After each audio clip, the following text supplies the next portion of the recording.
بسم اللہ الرحمن الرحیم نحمدہ و نصلی علی رسول الکریم۔ محترم بزرگوں، بھائیوں، دوستوں، بہنوں، آج 25 دسمبر ہے۔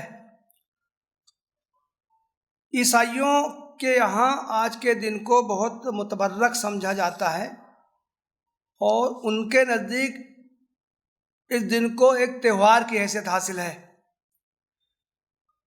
عیسائیوں کے ہاں 2 دن بہت زیادہ متبرک سمجھے جاتے ہیں اس میں، اور 2 تہوار ان کے نزدیک بہت زیادہ اہم ہیں۔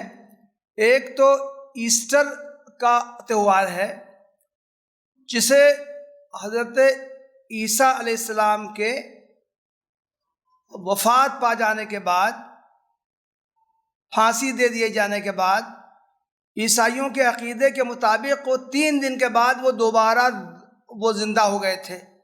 تو اس تصور کے تحت ان کی یاد میں 21 مارچ ہر سال کو یا اس کے بعد جو اتوار آتا ہے اس دن منایا جاتا ہے۔ ایسٹر کے تہوار کو ان کے نزدیک سب سے زیادہ اہمیت حاصل ہے۔ دوسرا جو تہوار ہے وہ یہ کرسمس کا ہے، جو کہ 25 دسمبر کو ہر سال منایا جاتا ہے، اور اس کا پس منظر یہ ہے کہ ان کے نزدیک 25 دسمبر میں حضرت عیسیٰ علیہ السلام کی ولادت ہوئی تھی۔ حالانکہ حضرت عیسیٰ کی ولادت کی کوئی تاریخ معلوم نہیں ہے، انجیل میں بھی اس کا کوئی تذکرہ نہیں ہے، بائبل میں اور دوسرے مسیحوں کی تاریخ میں بھی یہ بات طے شدہ نہیں ہے کہ حضرت عیسیٰ علیہ السلام کی ولادت 25 دسمبر کو ہوئی تھی، بلکہ بعض شواہد سے تو معلوم ہوتا ہے کہ دسمبر کا مہینہ تو سردی کا ہوتا ہے۔ بعض شواہد سے معلوم ہوتا ہے کہ حضرت عیسیٰ کی ولادت گرمیوں کے مہینے میں ہوئی تھی، لیکن اس کے باوجود بھی اور شروع کے تقریباً 300 سال تک 25 دسمبر کو ولادت عیسیٰ کی حیثیت سے نہیں منایا جاتا تھا۔ تاریخ میں ہے کہ 325 عیسوی میں نیقیہ کے مقام پر عیسائیوں کی ایک کونسل ہوئی تھی، جس میں بہت سے پادری اکٹھا ہوئے تھے، اور اس موقع پر اس تاریخ کو ولادت عیسیٰ کی یادگار کے طور سے منانے کا فیصلہ کیا گیا تھا۔ تاریخ سے یہ بات بھی معلوم ہوتی ہے کہ 25 دسمبر کو عیسائیت سے پہلے بھی روم میں ایک متبرک دن سمجھا جاتا تھا، اس لیے کہ اس تاریخ کو جو آفتاب پرست، جو لوگ کی سورج کی پوجا کرتے تھے، ان لوگوں کے نزدیک اس دن کو متبرک حیثیت حاصل تھی۔ اس دن وہ تہوار منایا کرتے تھے، اور چونکہ عیسائیت پر رومیوں کا غلبہ ہوا ہے، ان کے افکار کا غلبہ ہوا ہے، اس کے نتیجے میں یہ 300 سال کے بعد عیسائیوں نے بھی اس دن کو متبرک سمجھ کے اس کو ایک تہوار کی طرح منانا شروع کر دیا، اور یہ فرض کر لیا گیا کہ حضرت عیسیٰ علیہ السلام کی ولادت اسی تاریخ میں ہوئی تھی۔ چنانچہ اس مناسبت سے وہ مختلف مجلسیں منعقد کرتے ہیں، خصوصی عبادتیں انجام دیتے ہیں، سماجی تقریبات ہوتی ہیں، تحفے تحائف کا لین دین ہوتا ہے، اور مختلف کام ہوتے ہیں جس سے ہم سب واقف ہیں۔ آج کی مجلس میں میں آپ کے سامنے حضرت عیسیٰ علیہ السلام اور ان کی والدہ حضرت مریم کے تعلق سے یہودیوں، عیسائیوں اور مسلمانوں کا کیا نقطۂ نظر ہے، اس کے بارے میں کچھ باتیں آپ کے سامنے عرض کروں گا انشاءاللہ۔ ہم سب جانتے ہیں کہ حضرت عیسیٰ علیہ السلام کو بنو اسرائیل کی طرف، یعنی یہودیوں کی طرف رسول بنا کر بھیجا گیا تھا۔ اس چیز کی صراحت قرآن مجید میں بھی موجود ہے۔ سورہ آل عمران میں کہا گیا ہے وَرَسُولًا إِلَىٰ بَنِي اسرائیل، اور ہم نے عیسیٰ کو بنی اسرائیل کی طرف رسول بنا کر بھیجا، اور یہ صراحت خود بائبل میں بھی موجود ہے۔ حضرت عیسیٰ علیہ السلام کی زبانی کہ میں تو بنو اسرائیل کی کھوئی ہوئی بھیڑوں کے لیے بھیجا گیا ہوں۔ لیکن ہم سب جانتے ہیں کہ حضرت عیسیٰ علیہ السلام کی چونکہ ولادت معجزانہ انداز سے ہوئی تھی، بن باپ کے ان کی ولادت ہوئی تھی، تو اس چیز کو یہودیوں نے تسلیم نہیں کیا۔ چنانچہ ابتدا ہی میں انہوں نے حضرت عیسیٰ کی معجزانہ پیدائش کا انکار کیا، ان کی ماں حضرت مریم پر تہمت لگائی۔ پھر جب حضرت عیسیٰ کو رسالت سے سرفراز کیا گیا تو یہودیوں نے ان کو رسول نہیں مانا، ان کی دعوت کا رد کیا۔ یہود میں اس زمانے میں جو بیماریاں پائی جاتی تھیں، عقائد کی، سماجی برائیاں، اخلاق کی برائیاں، حضرت عیسیٰ نے ان پر بہت سخت الفاظ میں تنقید کی۔ وہ تنقیدیں بائبل میں موجود ہیں۔ اے راہبو، اے فریسیو، انہوں نے ان کے غلط کام، گناہوں کا تذکرہ کر کے ان کی سخت الفاظ میں مذمت کی اور ان کو اللہ کی حقیقی تعلیمات کی طرف آنے کی دعوت دی۔ چنانچہ یہود جو ہیں حضرت عیسیٰ کے دشمن ہو گئے۔ قرآن کریم میں بھی یہ صراحت ہے، سورہ مائدہ میں ہے، لعن الذین کفروا من بنی اسرائیل علی لسان داؤد و عیسی ابن مریم ذالک بما عصوا وکانوا یعتدون۔ چونکہ بنی اسرائیل کے لوگ جنہوں نے کفر کی روش اختیار کی تھی وہ نافرمان تھے، وہ یہ سرکش تھے، وہ ان کا معاملہ جارحیت پر مبنی تھا۔ تو چنانچہ حضرت داؤد علیہ السلام کی زبانی اور حضرت عیسیٰ علیہ السلام کی زبانی ان پر لعنت بھیجی گئی۔ لعنت بھیجنے کا مطلب یہی ہے کہ ان کی سرزنش کی گئی، ان کی تنبیہ کی گئی، ان کو سمجھایا بجھایا گیا، معصیت سے، سرکشی سے روکنے کی کوشش کی حضرت داؤد علیہ السلام نے بھی اور حضرت عیسیٰ علیہ السلام نے بھی۔ لیکن یہود نے ان کا رد کیا، ان کی دعوت کو قبول نہیں کیا، وہ ان کے جانی دشمن بن گئے۔ رومی حکمرانوں سے ان کی شکایتیں کی، رومی حکمرانوں سے کہا کہ یہ تو باغی ہیں اور ان کو بغاوت کی سزا دینی چاہیے، ان کو پھانسی دے دینی چاہیے۔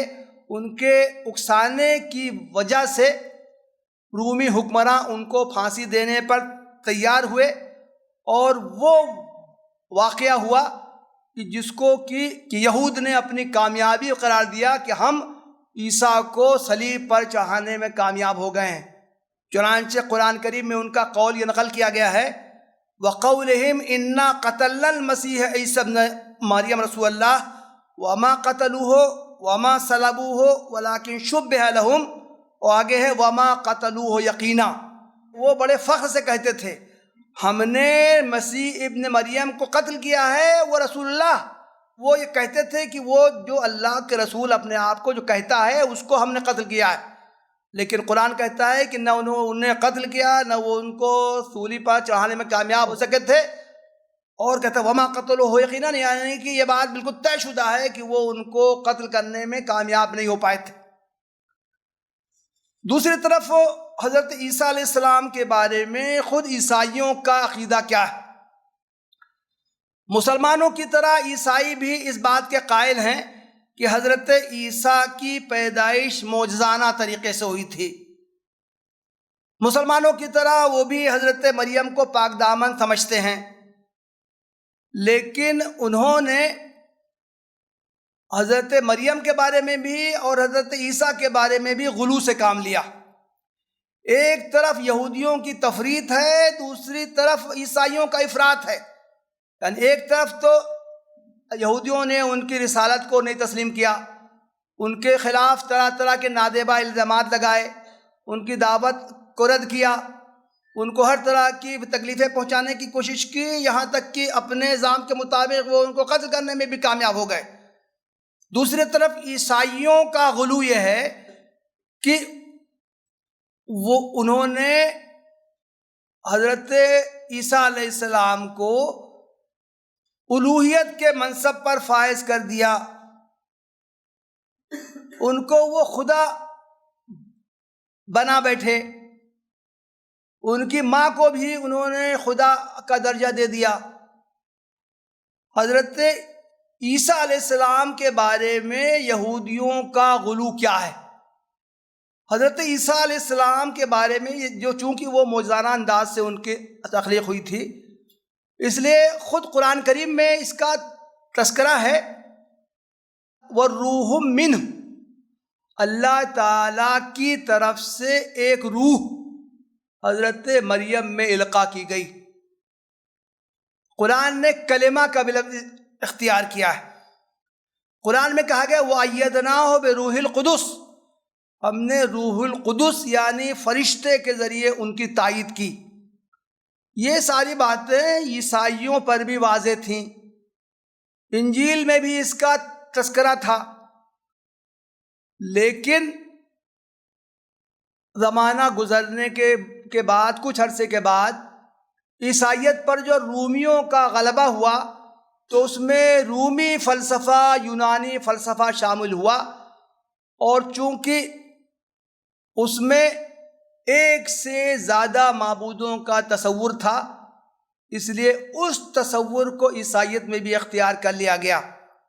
کہا جاتا ہے کہ ابتدا میں حضرت عیسیٰ علیہ السلام پر ایمان لانے والے ابتدا میں پکے مومن تھے، پکے موحد تھے، اس لیے کہ بائبل میں بھی توحید کا تذکرہ اب بھی پایا جاتا ہے۔ صرف ایک اللہ کی عبادت کرو، صرف ایک اللہ کے سامنے سجدہ کرو، ایسی آیتیں موجودہ انجیلوں میں اب بھی پائی جاتی ہیں۔ ابتدائی صدیوں میں حضرت عیسیٰ کو ماننے والے، ان کے جو حواری تھے، ان پر ایمان لانے والے تھے، وہ خالص موحد تھے، لیکن اس میں آتا ہے، تاریخ میں بیان کیا جاتا ہے کہ ایک سینٹ پال، جس کو پولس رسول بھی کہا جاتا ہے، وہ پہلے حضرت عیسیٰ کا سخت مخالف تھا، یونانی فلسفہ سے متاثر تھا، لیکن بعد میں اچانک ایک دن اس کو خواب نے اس میں دیکھا، اور اس خواب کو دیکھنے کے بعد وہ حضرت عیسیٰ پر ایمان لے آیا۔ تو اس نے یہ عیسائیت میں جتنا بگاڑ پایا جاتا ہے وہ یہ سینٹ پال کا لایا ہوا ہے۔ بعد میں رومی حکمراں جو تھے انہوں نے بھی عیسائیت قبول کر لی، اور اس طرح انہوں نے بجبر عیسائیت میں یہ مشرکانہ عقائد شامل کیے۔ چنانچہ متعدد کونسلز کا تذکرہ ملتا ہے۔ 325 میں نیقیہ کے مقام پر ایک کونسل ہوئی، 381 میں بھی ایک کونسل ہوئی، 431 میں افسوس کے مقام پر ایک کونسل ہوئی۔ یہ جو کونسلیں ہوئی ہیں، یہ جو اجتماعات ہوئے تھے، رومی حکمرانوں کی سرپرستی میں ہوئے تھے، اور عیسائیت کے جتنے علاقے تھے، سب جگہ کے جو مشہور پادری تھے وہ لوگ اکٹھا ہوئے تھے، اور ان اجتماعات میں بجبر شرک کو، یہ الوہیت مسیح، الوہیت مریم، الوہیت روح القدس، ان سب کو شامل کیا گیا۔ اس وقت بھی کچھ جو پادری تھے وہ موحد تھے، ان لوگوں نے اس فیصلے کی مخالفت کی، لیکن وہ جب حکمراں نے اپنے جبر کے ذریعے، طاقت کے ذریعے ان تمام لوگوں کو قتل کروا دیا، سخت ترین وہ سزائیں دیں، اس کے نتیجے میں جو لوگ کی حقیقی توحید کے علمبردار تھے عیسائی، وہ خاموش ہو گئے یا ان کو خاموش کر دیا گیا۔ عام طور سے یہ سمجھا جاتا ہے کہ عیسائیوں میں جو شرک آیا، وہ پہلے تو وہ موحد تھے، بعد میں ایک خدا کی جگہ انہوں نے 2 خدا بنایا، 2 خدا کی جگہ انہوں نے پھر 3 خدا بنایا۔ ایسی بات نہیں ہے، تاریخ سے معلوم ہوتا ہے کہ ان کے اندر پہلے تثلیث کا عقیدہ آیا۔ پہلے یہ رومی اور یونانی فلسفہ میں 3 خداؤں کا تصور پایا جاتا تھا، تو رومی حکمرانوں نے جب عیسائیت کی بجبر تبلیغ کی کوشش کی تو اس میں اپنے عقائد جو ان کے پہلے سے جو شرکیات تھے وہ شامل کیے، چنانچہ اس میں انہوں نے تثلیث کا عقیدہ یعنی 3 خداؤں کا عقیدہ شامل کیا۔ 3 خداؤں کو ماننے کے بعد ان کو اب فکر ہوئی کہ وہ 3 خدا ہیں کون سے؟ تب اس کے بعد میں پھر انہوں نے ایک ایک خدا کو جو خداوند عالم کے ساتھ پھر ایک ایک خدا کو شامل کیا۔ چنانچہ ان کے یہاں اقانیم ثلاثہ کا تصور پایا جاتا ہے۔ اقانیم ثلاثہ کے معنی یعنی 3 پرسن سے کوئی ایک ذات مرکب ہو۔ چنانچہ یہ اقانیم ثلاثہ کیا ہیں؟ کہا گیا باپ، بیٹا اور روح القدس۔ باپ بھی خدا ہے، بیٹا بھی خدا ہے اور روح القدس بھی خدا ہے۔ اس طرح ان تینوں کو ملا کے انہوں نے عقیدہ تثلیث گڑھا۔ کچھ عیسائیوں کے فرقے ہیں، انہوں نے روح القدس کو نکال کے اس کی جگہ پر حضرت مریم کو شامل کیا۔ گویا ان کے نزدیک جو اقانیم ثلاثہ ہیں 3 ہیں، باپ، بیٹا اور کنواری مریم جو کہ حضرت عیسیٰ کی ماں ہیں۔ یہ عقیدہ تثلیث عجیب غریب ہے، 3 میں ایک، ایک میں 3۔ یعنی بعض عیسائیوں کا عقیدہ تو یہ ہے کہ تینوں الگ الگ کی خدائی معتبر نہیں ہے، تینوں کا جب ایک مجموعہ تیار ہوگا تو گویا کہ وہ جو ایک مجموعہ تیار ہوگا وہ خدائی اوصاف کا حامل ہوگا۔ بعض عیسائیوں کا عقیدہ تو یہ ہوا کہ 3 میں سے ہر ایک خدا ہے، لیکن وہ مجموعہ خدا سے کمتر اس کی حیثیت ہے۔ ہر ایک کی حیثیت الگ الگ خدا کی ہے، لیکن جب تینوں کا مجموعہ تیار ہو جائے گا تو وہ بہت زیادہ پاورفل و طاقتور ایک خدا وجود میں آئے گا۔ اور کچھ عیسائیوں نے تو عقیدہ یہ اختیار کیا کہ تینوں میں سے ہر ایک مستقل بذات بھی خدا ہے اور تینوں کا مجموعہ بھی ایک خدا ہے۔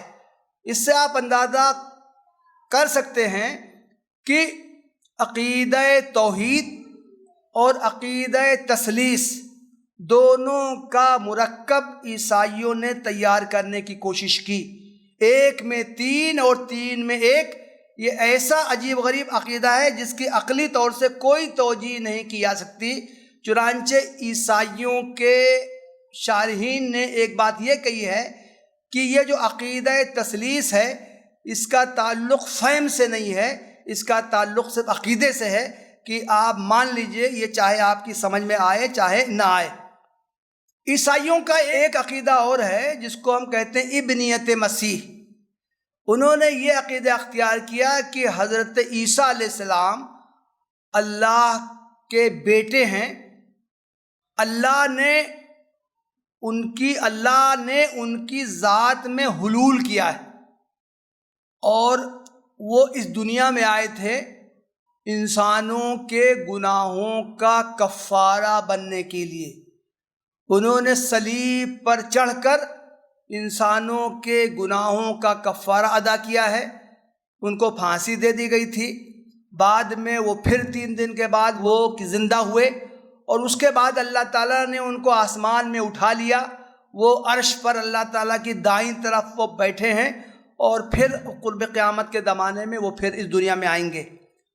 گویا کہ عیسیٰ علیہ السلام کے بارے میں عیسائیوں کا جو غلو ہے وہ ایک تو ہے الوہیت کا بھی ہے، دوسرے ابنیت کا بھی ہے۔ یعنی ایک طرف تو وہ کہتے ہیں کہ حضرت عیسیٰ علیہ السلام اللہ کے بیٹے ہیں اور دوسری طرف یہ کہتے ہیں کہ وہ خود اللہ ہیں، اللہ کی ذات اس میں حلول کر گئی ہے۔ بائبل میں حضرت عیسیٰ علیہ السلام کے لیے ابن اللہ کے الفاظ آئے ہیں، لیکن ایک عجیب بات ہے، بائبل میں خود حضرت عیسیٰ علیہ السلام کے لیے ابن آدم کے بھی الفاظ آئے ہیں۔ چنانچہ انجیل متی میں ہے کہ یسوع نے کہا میں تم سے کہتا ہوں کہ اس کے بعد تم ابن آدم کو قادر مطلق کے دائنی طرف بیٹھے آسمان کے بادلوں میں آتے دیکھو گے۔ گویا کہ حضرت عیسیٰ نے اپنے لیے ابن آدم کا لفظ استعمال کیا ہے۔ اس کے علاوہ بائبل سے معلوم ہوتا ہے کہ خدا کے بیٹے یہ بائبل کی ایک عام اصطلاح ہے، بہت سے لوگوں کے لیے اس کا استعمال ہوا ہے۔ ایک جگہ ہے مبارک ہیں وہ لوگ جو صلح کراتے ہیں کیونکہ وہ خدا کے بیٹے کہلائیں گے۔ اس کے علاوہ آدم علیہ السلام کو خدا کا بیٹا کہا گیا ہے، اسرائیل کو خدا کا پہلوٹا کہا گیا ہے، سلیمان علیہ السلام کو خدا کا بیٹا کہا گیا ہے، فرشتوں کو خدا کا بیٹا کہا گیا ہے، تمام یہودی خدا کے بیٹے ہیں، یہ بات کہی گئی ہے۔ داؤد خدا کا اکلوتا تھا، افراہیم خدا کا پہلوٹا تھا، تمام نیک لوگ خدا کی نسل سے ہیں۔ اس طرح کے الفاظ بائبل میں مختلف مقامات پر پھیلے ہوئے ہیں۔ اس سے معلوم ہوتا ہے کہ خدا کا بیٹا یہ ایک عام اصطلاح تھی بائبل کی، اور بیٹے سے مراد محبوب ہوتا تھا، جو پسندیدہ شخص ہوتا تھا۔ چنانچہ جن لوگوں کے بارے میں یہ بات کہنی ہوتی تھی کہ یہ لوگ، یا چاہے ایک فرد ہو یا ایک سے زیادہ ہو، یہ لوگ اللہ تعالیٰ کے محبوب ہیں، پسندیدہ ہیں، ان کے لیے اللہ کے بیٹے کے الفاظ استعمال کر لیے جاتے تھے۔ لیکن عیسائیوں نے گویا کہ اس کو حقیقی معنی میں لے لیا کہ جس طرح کسی کے ہاں پیدائش ہوتی ہے وہ اس کا بیٹا کہلاتا ہے، اسی طرح حضرت عیسیٰ علیہ السلام کی معجزانہ پیدائش کو انہوں نے یہ تصور کر لیا کہ حضرت عیسیٰ علیہ السلام اللہ کے بیٹے ہیں۔ قرآن مجید نے عیسائیوں کے ان تصورات پر سخت تنقید کی۔ ہم سب جانتے ہیں کہ اسلام توحید کا مذہب ہے۔ شرک چاہے کسی بھی انداز کا ہو، کسی بھی نوعیت کا ہو، قرآن شرک کو برداشت نہیں کرتا۔ ان اللہ لا یغفر ان یشرک بہ ویغفر ما دون ذلک لمن یشاء۔ اللہ تعالیٰ شرک کو کسی بھی صورت میں معاف نہیں کرے گا۔ اس کے علاوہ انسان چاہے جتنے گناہ کر لے، اللہ تعالیٰ اپنے شان کریمی سے اس کو معاف کر سکتا ہے۔ چونکہ یہ عیسائیوں نے شرک کیا، انہوں نے عقائد کے معاملے میں غلو کیا، اس لیے قرآن مجید نے عیسائیوں کے ان تمام عقائد پر سخت تنقیدیں کی۔ حضرت مریم اور حضرت عیسیٰ کو قرآن کس نظر سے دیکھتا ہے، ان کے سلسلے میں کن عقائد کی قرآن نے تردید کی ہے اور ان کے بارے میں کن باتوں کا اثبات کیا ہے، یہ میں بہت اختصار کے ساتھ آپ کے سامنے پیش کرنا چاہتا ہوں۔ قرآن حضرت مریم کو ایک عفت مآب خاتون کی حیثیت سے ان کا تذکرہ کرتا ہے اور ان کو افضل قرار دیتا ہے۔ حضرت مریم کا تذکرہ قرآن میں 34 مقامات پر آیا ہے۔ قرآن کی ایک سورت کا نام ہی حضرت مریم کے نام سے ہے۔ سورہ مریم کے علاوہ سورہ آل عمران میں حضرت مریم کا تذکرہ بہت تفصیل سے آیا، ان کے زندگی کے مختلف اعمال بیان کیے گئے۔ حضرت عیسیٰ علیہ السلام کا تذکرہ قرآن میں 25 مقامات پر آیا ہے۔ شاید حضرت موسیٰ اور حضرت ابراہیم علیہ السلام کے بعد حضرت عیسیٰ تیسرے پیغمبر ہیں جن کا ذکر قرآن میں سب سے زیادہ آیا ہے۔ حضرت مریم کے بارے میں قرآن نے کن الفاظ میں تذکرہ کیا ہے، میں کچھ آیتیں آپ کے سامنے پیش کرتا ہوں۔ ابتدا میں جب ان کی ماں نے قرآن میں کہا کہ مجھ کو تو بیٹے کی امید تھی اور میں یہ چاہتی تھی کہ اس کو میں حرم کے لیے میں وقف کر دوں گی، لیکن یہ تو بیٹی پیدا ہو گئی ہے۔ بعد میں حضرت مریم کو ہی حرم کے لیے وقف کر دیا گیا۔ ان کے خالو حضرت زکریا کی وہ کفالت میں وہ مستقل عبادت کرتی تھیں، اعتکاف کرتی تھیں، تو قرآن نے اس کا تذکرہ کیا ہے سورہ آل عمران میں، فَتَقَبَّلَهَا رَبُّهَا بِقَبُولٍ حَسَنٍ وَأَنبَتَهَا نَبَاتًا حَسَنًا۔ اللہ تعالیٰ نے لڑکی ہی کو قبول کر لیا بہترین طریقے سے اور ان کی بہت اچھی طرح پرورش کی۔ فرشتوں کے تعلق کہا گیا ہے وَإِذْ قَالَتِ الْمَلَائِكَةُ يَا مَرْيَمْ إِنَّ اللَّهَ اصْطَفَاكَ وَطَهَّرَكَ وَاصْطَفَاكَ عَلَى نِسَاءِ الْعَالَمِينَ۔ جب فرشتوں نے کہا اے مریم، اللہ تعالیٰ نے تم کو تو ایک اہم ترین کام کے لیے چن لیا ہے، اللہ تعالیٰ نے تم کو پاکیزہ بنایا ہے، اور اللہ تعالیٰ نے تمام جہاں کی عورتوں پر تم کو برتری دی ہے۔ یا مریم اقنتی لربک واسجدی وارکعی مع الراکعین، اے مریم تم اللہ تعالیٰ کی اطاعت کرو، اللہ تعالیٰ کے لیے سجدہ کرو اور رکوع کرنے والوں کے ساتھ رکوع کرو۔ قرآن میں کہا گیا ہے وَأُمُّهُ صِدِّیقَةٌ، حضرت عیسیٰ علیہ السلام کے تذکرے کے ساتھ کہا گیا ان کی ماں تو صدیقہ تھیں۔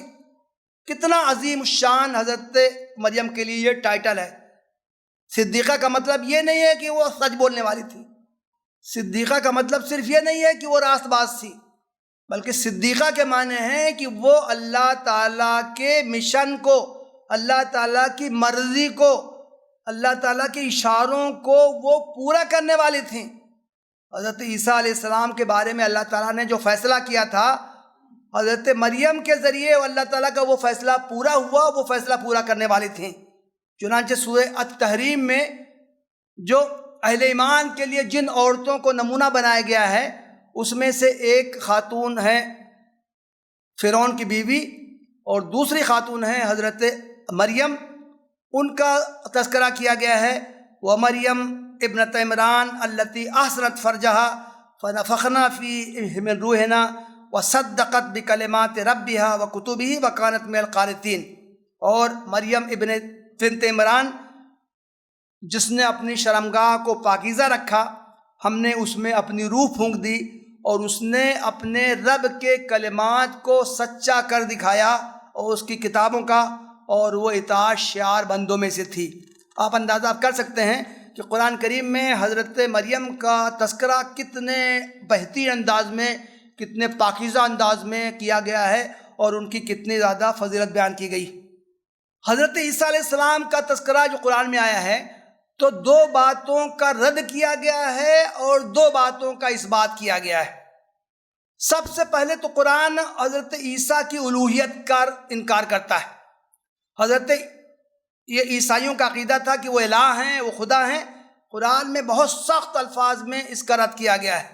لَقَدْ كَفَرَ الَّذِينَ قَالُوا إِنَّ اللَّهَ هُوَ الْمَسِيحُ ابْنُ مریم، وہ لوگ کافر ہیں، وہ اللہ تعالیٰ کے منکر ہیں، نافرمان ہیں، جنہوں نے کہا کہ اللہ تو مسیح ابن مریم ہے۔ آگے کہا گیا ہے قُلْ فَمَنْ يَمْلِكُ مِنَ اللَّهِ شَيْئًا إِنْ أَرَادَ أَنْ يُهْلِكَ الْمَسِيحَ ابْنَ مَرْيَمَ وَأُمَّهُ وَمَنْ فِي الْأَرْضِ جَمِيعًا، اگر اللہ تعالیٰ عیسیٰ کو ہلاک کر دے، ان پر موت طاری کر دے، ان کی ماں کے اوپر موت طاری کر دے، تو کون اللہ تعالیٰ کو ایسا کرنے سے روک سکتا ہے؟ سورہ المائدہ میں بھی اسی طرح کہا گیا ہے لَقَدْ كَفَرَ الَّذِينَ قَالُوا إِنَّ اللَّهَ هُوَ الْمَسِيحُ ابْنُ مَرْيَمَ وَقَالَ الْمَسِيحُ يَا بَنِي إِسْرَائِيلَ اعْبُدُوا اللَّهَ رَبِّي وَرَبَّكُمْ، یہ کافر ہیں جو ان کو خدا بناتے ہیں، جبکہ مسیح نے تو کہا تھا کہ اے بنی اسرائیل تم اللہ کی عبادت کرو جو میرا بھی رب ہے، جو تمہارا بھی رب ہے۔ قرآن میں سورہ مائدہ ہی میں ہے، اللہ تعالیٰ حضرت عیسیٰ سے قیامت کے دن پوچھے گا أَأَنْتَ قُلْتَ لِلنَّاسِ اتَّخِذُونِي وَأُمِّي إِلَٰهَيْنِ مِن دُونِ اللَّهِ، کیا تم نے لوگوں سے یہ کہا تھا کہ مجھ کو اور میری ماں کو الہ بنا لو اللہ کو چھوڑ کر؟ حضرت عیسیٰ علیہ السلام انکار کریں گے کہ نہیں اللہ تعالیٰ، میں نے یہ بات ہرگز نہیں کہی تھی، تجھ کو معلوم ہے کہ میں نے کیا کیا باتیں ان کے سامنے کہی تھیں، تو علام الغیوب ہے۔ اسی طرح قرآن نے یہ اقانیم ثلاثہ کے عقیدے کا بھی ان کا رد کیا ہے۔ عیسائیوں کا کہا گیا ہے لَقَدْ كَفَرَ الَّذِينَ قَالُوا إِنَّ اللَّهَ ثَالِثُ ثَلَاثَةٍ، ان لوگوں نے کفر کیا جو کہتے ہیں اللہ 3 میں کا ایک ہے، یعنی باپ بیٹا اور روح القدس، یا باپ بیٹا اور مریم۔ وَمَا مِنْ إِلَٰهٍ إِلَّا إِلَٰهٌ وَاحِدٌ، الہ تو صرف ایک ہی ذات ہے۔ یا اہل الکتاب لا تغلوا فی دینکم، اے اہل کتاب دین کے معاملے میں غلو نہ کرو۔ آگے کہا گیا وَلَا تَقُولُوا ثَلَاثَ انتَهُوا خَيْرًا لَكُمْ، 3 اقانیم کا عقیدہ مت رکھو، یہ تمہارے لیے بہتر ہے۔ تو قرآن بار بار انکار کرتا ہے الوہیت مسیح کا کہ حضرت مسیح خدا ہو ہی نہیں سکتے ہیں۔ دوسرے ان کا عقیدہ جو تھا ابنیت کا کہ عیسیٰ تو اللہ کے بیٹے ہیں، قرآن اس کا بھی تذکرہ کرتا ہے اور اس کا بھی سختی سے رد کرتا ہے۔ ہم سب کو یاد ہے سورہ اخلاص قل هو اللہ احد اللہ الصمد لم یلد ولم یولد، اللہ کا کوئی بیٹا نہیں ہے۔ وقل الحمد للہ الذی لم یتخذ ولدا، اے پیغمبر آپ کہہ دیجئے کہ اللہ کے لیے تمام تعریفیں ہیں جس نے اپنا کسی کو بیٹا نہیں بنایا۔ وقالت الیہود عزیر ابن اللہ وقالت النصارى المسیح ابن اللہ، یہودی کہتے ہیں عزیر اللہ کے بیٹے ہیں، نصارہ کہتے ہیں مسیح اللہ کے بیٹے ہیں۔ ذالک قولہم بافواہہم، یہ تو ان کی ہوائی باتیں ہیں۔ یظاہرون قول الذین کفروا من قبل قاتلہم اللہ، اللہ ان کا ستیہ ناش کرے، ان کو برباد کرے، یہ کیسی غلط باتیں کہتے ہیں۔ اور سورہ مریم میں تو ایک زبان انداز دیکھیے قرآن کا کتنا سخت ہے. جو لوگ عیسیٰ کو بیٹا کہتے ہیں ان کے بارے میں قرآن کہتا ہے وَقَالُوا اتَّخَذَ الرَّحْمَٰنُ وَلَدًا، یہ لوگ کہتے ہیں کہ اللہ نے اپنا بیٹا بنایا ہے. لَقَدْ جِئْتُمْ شَيْئًا إِدًّا، تم نے تو ایک انتہائی غلط بات کہہ دی ہے. تَكَادُ السَّمَاوَاتُ يَتَفَطَّرْنَ مِنْهُ وَتَنشَقُّ الْأَرْضُ وَتَخِرُّ الْجِبَالُ هَدًّا. تم نے تو اتنی گندی بات کہی ہے، اتنی سخت بات کہی ہے، اتنی غلط بات کہی ہے کہ آسمان پھٹ پڑیں، زمین شق ہو جائے اور پہاڑ ریزہ ریزہ ہو جائیں. ان دعوا للرحمن ولدا، کہ وہ دعویٰ کرتے ہیں کہ رحمان کی کوئی اولاد ہے.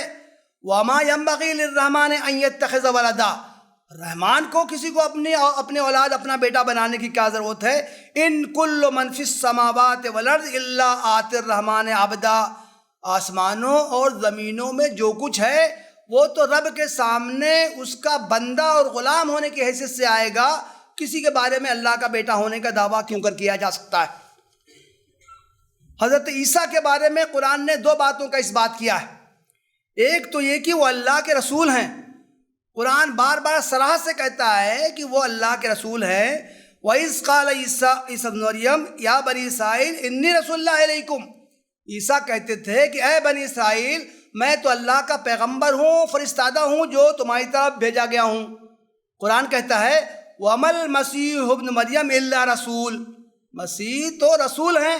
قَدْ خَلَتْ مِن قَبْلِ الرُّسُلُ، ان سے پہلے بھی بہت سے رسول آ چکے ہیں. حضرت عیسیٰ علیہ السلام کی دعوت قرآن میں بار بار کہی گئی ہے. سورہ آل عمران میں، سورہ مریم میں، سورہ زخرف میں ایک جملے کی تکرار ملتی ہے ہر جگہ، ان اللہ ربی و ربکم فاعبدوہ ھذا صراط مستقیم. اللہ میرا بھی رب ہے اور تمہارا بھی رب ہے، صرف اسی کی عبادت کرو، یہ سیدھا راستہ ہے. قرآن نے تو تمام انبیاء پر ایمان لانے کی دعوت دی ہے. سورہ البقرہ، سورہ احزاب، سورہ آل عمران، سورہ النساء، سورہ شورى، ان میں انبیاء کا تذکرہ کیا گیا ہے. قولوا آمنا باللہ وما انزل الینا وما انزل الی ابراہیم و اسماعیل و اسحاق و یعقوب والاسباط وما اوتی موسیٰ و عیسیٰ. مختلف پیغمبروں کا ان تمام یہ جو میں نے آیتوں کے حوالے دیے سب میں انبیاء کا نام لیا گیا ہے. اس میں لازماً حضرت عیسیٰ علیہ السلام کا بھی نام لیا گیا ہے. کسی مسلمان کا ایمان مکمل ہی نہیں ہو سکتا جب تک وہ حضرت عیسیٰ پر ایمان نہ لائے. کہا گیا ہے لا نفرق بین احد منہم ونحن لہ مسلمون، ہم انبیاء میں کوئی تفریق نہیں کرتے ہیں کہ کسی پر ایمان لائیں کسی پر ایمان نہ لائیں. یہودی حضرت عیسیٰ پر ایمان نہیں لائے ہیں، حضرت محمد صلی اللہ علیہ وسلم پر ایمان نہیں لائے. عیسائی حضرت محمد صلی اللہ علیہ وسلم پر ایمان نہیں لائے. لیکن کسی مومن کا، کسی مسلم کا ایمان مکمل ہی نہیں ہو سکتا ہے جب تک وہ حضرت عیسیٰ علیہ السلام پر ایمان نہ لائے اور دوسرے انبیاء پر ایمان نہ لائے. آخری بات یہ ہے کہ قرآن حضرت عیسیٰ علیہ السلام کو اللہ کا رسول قرار دینے کے ساتھ ساتھ اللہ کا بندہ قرار دیتا ہے. ان کی انسانیت کو وہ نمایاں کرتا ہے. وہ کہتا ہے دوسرے انسانوں کی طرح حضرت عیسیٰ بھی ایک انسان تھے، جیسے دوسرے انسانوں کی پیدائش ہوتی ہے اسی طرح ان کی بھی پیدائش ہوئی تھی. بس فرق یہ ہے جو غیر فطری طریقہ تھا، جو معجزہ تھا کہ وہ بغیر باپ کے پیدا ہوئے تھے. قرآن کہتا ہے ان کی ماں کا تذکرہ کرتا ہے کہ ان کی ماں صدیقہ تھیں. کہتا ہے کانا یاکلان الطعام، حضرت عیسیٰ خود اور ان کی ماں دونوں کھانا کھاتے تھے. کتنا لطیف ایک تعبیر ہے. جو کھانا کھاتا ہے اس کا مطلب ہے وہ خدا ہو ہی نہیں سکتا ہے.